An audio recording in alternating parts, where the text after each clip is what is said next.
Գյուրջան Կասկադ, ցանկացած համեմատություն մեր օգտին է։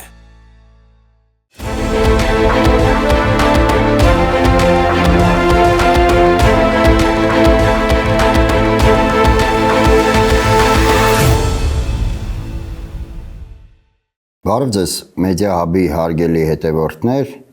եւ այսպես մեր նախորդ հաղորդման ժամանակ մենք անդրադարձանք այն թեմային, որ շուտով Նիկոլ Փաշինյանը վերջնականապես դեն է նետելու ժողովրդավարության դիմակը եւ հանուն իր քաղաքական կոչվող թիմի, հանուն իր թիմի կողմից առաջադրված տեխնացուների հաղթանակի դիմելու է ցանկացած ընտրակեղծիքների, դիմելու է ընտրակաշառքների, չի խորշելու ռեպրեսիվ մեթոդներից, ընդդիմադիրների նկատմամբ կեղծ քրեական գործեր հարուցելուց, քրեական հետապնդումներից եւ չի խորշելու նաեւ հանրության շրջանում վախի մթնոլորտ տարածելուց։ Նա այլևս կորցնելու ոչինչ չունի, հետեւաբար նրան պետք չի նաև ժողովրդավարություն կոչվող այդ թատրոնը։ Ընդամենը մեր հանդիպումից նախորդ 2 օր հետո արդեն երևում են առաջին ծիծեռնակները։ Այսօր վաղ առավոտից ռեպրեսիվ իրավապահ համակարգի կողմից ռեպրեսիվ մեթոդներ են կիրառվում Գյումրու քաղաքապետի ընդդիմադիր տեխնացուների նկատմամբ։ Վաղ առավոտից լայնամասշտաբ խուզարկություններ են սկսվել Մայր Հայաստան դաշինքի կողմից առաջադրված քաղաքապետի տեխնացու Կարեն Սիմոնյանի նախընտրական շտաբներում, լայնամասշտաբ խուզարկություններ են սկսվել մեր քաղաքը դաշինքի կողմից առաջադրված Գյումրու քաղաքապետի տեխնացու Մարտուն Գրիգորյանի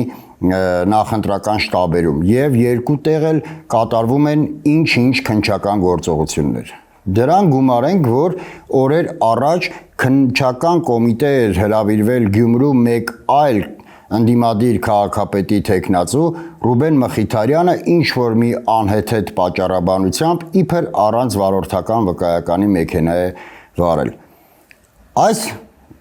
ամենի համատեքստում բնականաբար քննչական կոմիտեի կամ իրավապահ մարմինների կողմից պաշտոնական հաղորդագրություններ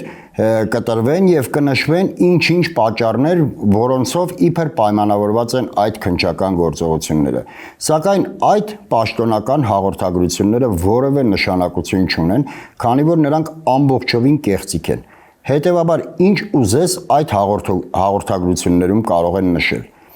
Իսկ իրականությունը այն է, որ Նիկոլ Փաշինյանը հստակ գիտակցում է,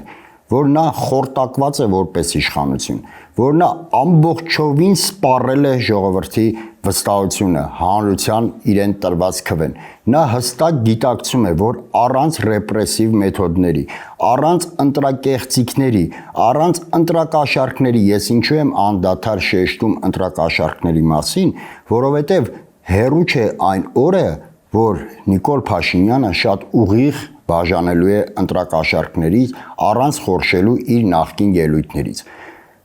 Բացի դրանից, սպառվել են նաև Նիկոլ Փաշինյանի խոսքի ազդեցությունը այսօր։ Նրա խոսքը միայն ծիծաղ է առաջացնում եւ ոչ վստահություն։ Նիկոլ Փաշինյանը անդադար կրկնում է նույն բանը, այն նույն հռետորաբանությունը, որը օգտագործում էր 2018 թվականին։ Սակայն Նիկոլ Փաշինյանը լինելով քաղաքականապես անգրագետ, չի կարողանում մի պարզ ճշմարտության վրա ուշադրություն դարձնել, որ այլ է հռետորաբանությունը, երբ որևէ գործիչ գտնվում է փողոցում եւ միանգամայն այլ պետք է լինի հռետորաբանությունը,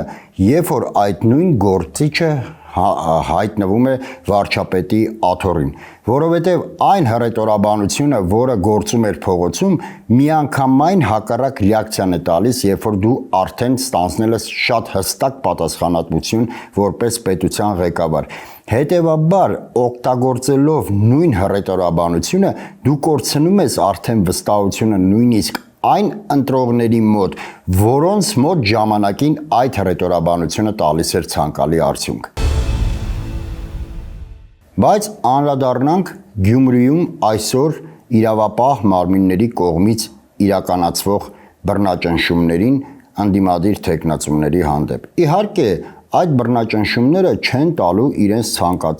ցանկալի արդյունքը, որովհետև որևէ ընդդիմադիր թեկնածու չի վախենալու այդ բռնաճնշումներից, սակայն իրականում այդ բռնաճնշումները ունեն մի քանի նպատակ։ Նախ ակնարկվում է ինչ-որ ընտրակաշառքների մասին, խոսվում է ինչ-որ ընտրակաշառքներ են բաժանում եւ այլն եւ այլն։ Առաջին հերթին դա ծիծաղելի է այն համատեքստում, որ ընտրակաշառքով զբաղված է, իհարկե քողարկված ընտրակաշառքով զբաղված է հենց ԿՓ թեկնածու Սարիկ Մինասյանը։ Ընտրակաշառք պարտադիր չէ այս պահին, համենայն դեպս այս պահին հասկանալ անմիջապես արձեռն գումարի փոխանցումը, սակայն ընտրակաշառք կարելի է դիտարկել նաև վարչական ռեսուրսների կիրառումը ԿՊ թեկնածուի կողմից։ Արդեն ակնհայտ է բոլորիս, որ այս օրերին տարբեր տրամաչափի պաշտոնյաներ, տարբեր կուսակցական պատասխանատուներ, կուսակցական պատասխանատու ասելով նկատի ունեմ ԿՊ կուսակցության պատասխանատուներին ժամանում են Գյումրի եւ իբր իրենց աշխատանքային պարտականությունները կատարելու անվան տակ իրենց թևի տակ առած ման են տալիս նաև Սարիկ Մինասյանին, որը շատ ուղիղ նպաստում է Սարիկ Մինասյանի քարոզչությանը։ Իդեպ նմանատիպ մեթոդաբանությամբ իշխանությունները գործում էին նախքան պաշտոնապես քարոզարշավի մեկնարկը, այսինքն իշխանություններն են հենց ի սկզբանե զբաղված ընտրակաշառքներով, իշխանություններն են հենց ի սկզբանե զբաղված ընտրակեղծիքներով, գուցե տարբեր պաշտոնյաների այցը Գյումրի այս օրերին եւ քողարկումը իրական քարոզարշավի քողարկումը իրենց աշխատանքային պարտականությունների անվան տակ գուցե իրավաբանորեն ինչ որ միտեղ անխոցելի լինի, սակայն կա բացի իրավաբանությունից նաև բարոյական կողմը։ Իրավունք չունի որևէ իշխանություն խոսել ժողովրդավարությունից, իրավունք չունի որևէ իշխանություն մատնանշել նախկինում կատարված ինչ-ինչ թերություններից, ինչ-ինչ խախտումներից եւ այլն, երբ որ այդ նույն իշխանությունը էլ ավելի լկտի ձևով է կատարում նույն գործողությունները, ինչ որ կատարվում էին նախկինում։ Նախկինում երբևէ նման բաց ու այլանդակ տեսքով որևէ թիմ ընտրությունների ժամանակ որևէ թեկնածու նման հետապնդման չէր ենթարկվել իշխանությունների կողմից։ Այսօր խոսք է գնում, որ ցանկանում են քրեական գործ հարուցել օրինակ Մարտուն Գրիգորյանի հոր եւ տղայի նկատմամբ։ Այս լկտի մեթոդաբանությունը խոսում է այն մասին, որ այս իշխանությունները այրել են բոլոր կամուրջները հանրության, հասարակության, ժողովրդի հետ։ Այս իշխանությունները հատել են բոլոր կարմիր գծերը եւ ունեն գեթ մեկ նպատակ՝ դա իրենց սեփական իշխանության վերարտադրվելն է եւ հանուն այդ վերարտադրության այս իշխանությունները ոչ միայն ցանկանում են վախեցնել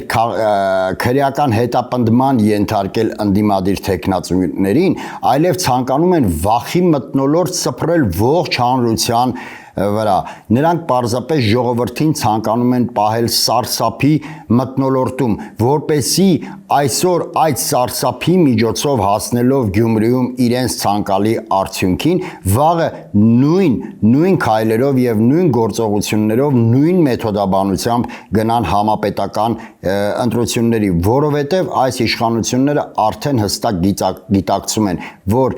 պարտությունը իրենց քաղաքական մահն է, որքան էլ Նիկոլ Փաշինյանը երեք խոսեր ինչ որ պատերին տալուց եւ նախկին նախագահների քաղաքական դիակները բանավեճի սենյակից դուրս հանելուն, այսօր արձանագրվում է մի բան, որ մոտ է հենց Նիկոլ Փաշինյանի քաղաքական դիակը կառավարության շենքից հանելուն։ Նիկոլ Փաշինյանը հստակ գիտակցում է, որ իր թեկնածուն Գյումրիում հաղթելու քիչ հնարավորություն ունի, հակառակ դեպքում ուժեղ իշխանությունը իր հաղթանակի վրա վստահ իշխանությունը երբևէ չէր փորձի դիմել նման քայլերի, այսինքն այս քայլերը նաև ոչ միայն պայմանավորված են իշխանությունների մոտ իշխանությունը կորցնելու անասնական վախով, այլ հստակ գիտակցմամբ, որ նրանց թեկնածուն հաղթելու քիչ հնարավորություն ունի։ Եկեք, հարգելի հետևորդներ, արձանագրենք մի պարզ բան, որ այն, ինչ այսօր տեղի է ունենում Գյումրիում, դա այս իշխանությունների լեգիտիմության վերջնական մահն է։ Այնինչ այսօր տեղի է ունենում Գյումրիում, դա Հայաստանի ժողովրդավարական բաստիոնի վերջին խրխռոցներն են։ Փաստենք հետևյալը, որ Հայաստանում այլևս ժողովրդավարությունը մահացած է եւ այլևս մենք գործ ունենք ոչ միայն պարզապես բռնապետության, այլ այլասերված բռնապետության հետ։ Եվ մի շատ կարևոր հանգամանքի վրա եկեք ուշադրություն դարձնենք։ Այսօր Գյումրիում իրավապահ մարմինների գործողությունները հետևանքն են 3 Նիկոլ Փաշինյանի կողմից ազգային ժողովում բարձրացրած հիստերիային։ Իր հիստերիկ, հոգեպես անհավասարակշիռ պահվածքով Նիկոլ Փաշինյանը, հիշում եք, նա երեք հայտարարում էր ազգային ժողովում, որ պատերով կտամ, քաղաքական դիակներ կհանեմ եւ այլն եւ այլն։ Այդ իր ճոռոմաբանությամբ Նիկոլ Փաշինյանը այսօր ուղիղ հրահանգ իջեցրեց իրավապահ մարմիններին գործել ամենաթողության եւ անպատժելիության գիտակցության մթնոլորտում։ Սակայն եկեք վերջնականապես եւս մեկ անգամ ամրագրենք, որ կյանքում եւ բնության մեջ գործում է մի հստակ կանոն. սրով եկողը սրից էլ ընկնում է։ Այսօր այսքանը, շնորհակալ եմ, կհանդիպենք։ Գյուրջան Կասկադ, ցանկացած համեմատություն մեր օգտին է։